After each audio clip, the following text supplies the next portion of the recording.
Thanks for joining us. I'm Sarah Massler-Donar. Late Friday afternoon, the Liberal-controlled Wisconsin Supreme Court overturned the Republican-drawn legislative maps. New boundary lines will now be drawn. The court ruled 4-3 in favor of Democrats who argued that the maps are unconstitutional. Former Supreme Court Justice Janine Geske makes clear the court did not decide the case on whether the maps were unfairly partisan. That argument was thrown out. The justices ruled the current districts are unconstitutional because they aren't contiguous.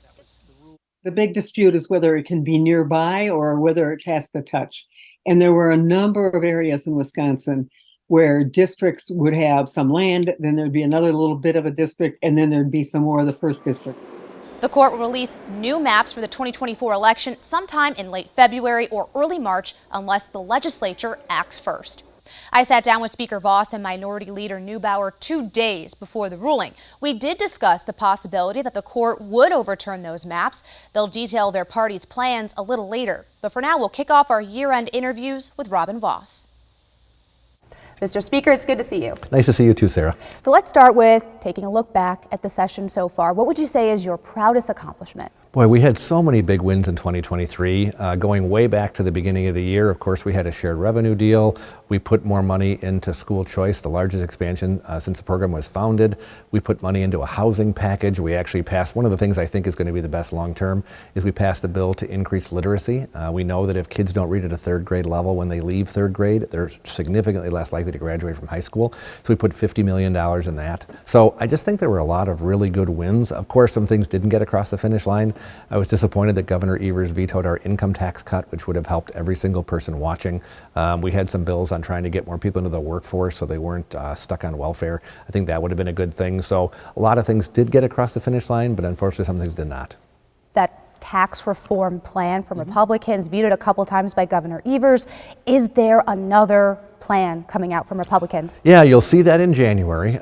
Look, we have this huge surplus and there's just two competing visions. Some people, especially mostly on the left, want to increase government spending, put more money into programs that I think already are adequately funded. We had a pretty big increase in our state budget, one of the largest in the past 15 years. So there's certainly ample money in the budget to be able to ensure we fully fund the schools that need it. We make sure we have money for Badger Care and to take care of the poor. So I feel like we've done a good job there. The idea is we still have way too much money in the state's checkbook. So I don't want to use any of it to really expand the size of government. I think we need to return it to the people. So we tried to do one that was focused on the middle class. Governor Evers vetoed that. We tried to do one that was across the board. The governor vetoed that. So we're going to come back. We're going to keep trying because we're just not going to spend the money. It needs to go back to the taxpayers. This time around, how do you avoid another Governor Evers veto?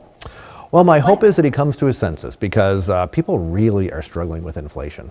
Even now, you look at the price of everything when you go to the grocery store, when you're out and about looking for a new car or trying to buy a house, even rent an apartment, it's really expensive. So why would the state of Wisconsin that doesn't need the money keep it in our coffers and we can give it back to people with an average tax cut? I think under our plan it was well over $1,000. That's real money that people could use to either buy Christmas presents now this time of the year or to help to invest in their own future. So my hope is that he comes around and begins to realize that having the money sit at the state level isn't doing anybody any good.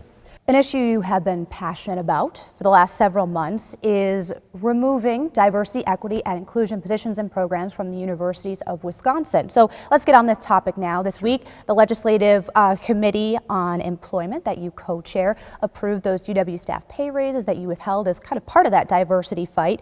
And during that meeting, you said, hey, this is not the end. You want the legislature to review diversity positions across state government. What agencies or organizations would that include? Well, let's start by saying that the goal of having a diverse workforce is one that everybody shares. I share that, right? I want people who are from every possible background, but I don't want people selected because of their background. I want them selected because they are the most skilled, smartest, most able person in the job. And I think that when we begin to say that the only thing that matters is the race that you were born with or the gender that you were born with, that's the main criteria, we really undervalue and minimize those people. So I want DEI, which is really division, exclusion, and indoctrination at the university system, to be something that we don't even need because people should be judged on the content of their character, like Martin Luther King said, not on the color of their skin. This should be something I thought that we would have the ability to rally around and say, let's focus the efforts on helping people who are lower income, because that's not race-based. There are poor people from every race. Let's make sure that the best qualified people apply for every job and there is no discrimination in the hiring process. I think we do a really good job with that. So I think that's where we should focus more of our effort. But now when we see that people are being excluded because of a criteria that they can't control, the very fact that the university is no longer using objective criteria to admit people to the university system, that's really disappointing. So I am glad that part of our deal, which has gotten less coverage than it should have, is an automatic admission process. So if you're watching out there right now, and it doesn't matter what your race is, if your kids are in the top 5% of their graduating class, they're going to be automatically admitted to UW-Madison. If they're in the top 10%, they'll be automatically admitted to anywhere in the state. So I think that's something that we should all focus on. That's a win. That's not a problem for anybody. Why would we not want that? Some have said that if we don't have a race-based system, it's going to result in discrimination against people who are of a particular race. Frankly, that's what's already happening. We can't let it continue.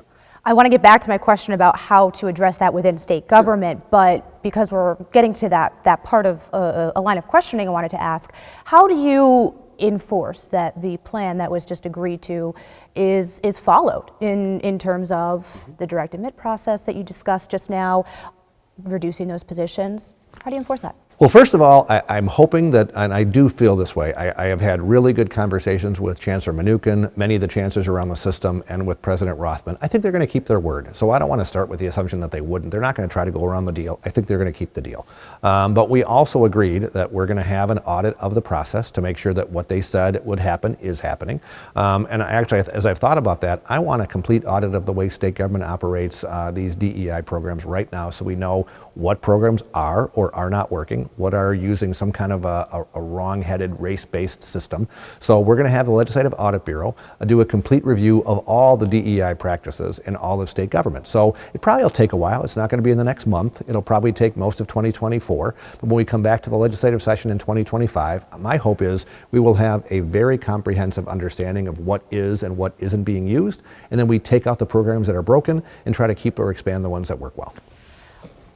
As a result of perhaps that audit, would you push for more DEI cuts in the next budget? Well, again, the whole goal is I prefer to have none of this be race-based, right? I would prefer to have it all cut and just judge everybody on the content of their character. But we've agreed that 1/3 of the positions are going to transition from being focused more on race and gender to focused on student success no matter who you are. I think that's something that we should have all throughout state government. So again, I think we have too many positions in state government to begin with. I think there's plenty of fat that we could cut, but this is an area where we need to redirect our efforts toward ensuring that everyone is successful, not just people of one certain race or one certain gender.